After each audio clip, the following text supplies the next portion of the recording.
Amir avtosavdo kechki bozorda sizlar uchun arzon narxda va ideal holatda 2106 mashinasi kelib qoldi akalar, ko'rishingiz mumkin. Mashinamiz yili 84-yil 03 motorda bo'ladi akalar.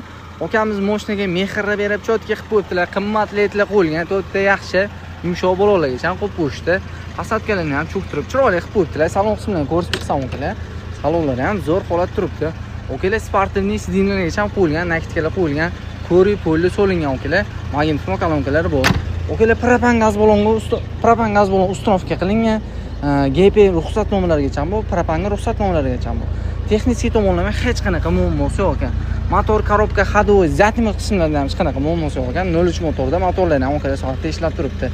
Aytib o'tgandek, texnik holatdan hech qanaqa muammosi yo'q. Polniy asvist bo'lgan okalar. Mashina udar holatda turibdi. Olib mazza qilib minishini uchun akamiz bilan tortishib $1650 tushirib qo'ydi. Sizlar xohlagandek bo'ladi akalar.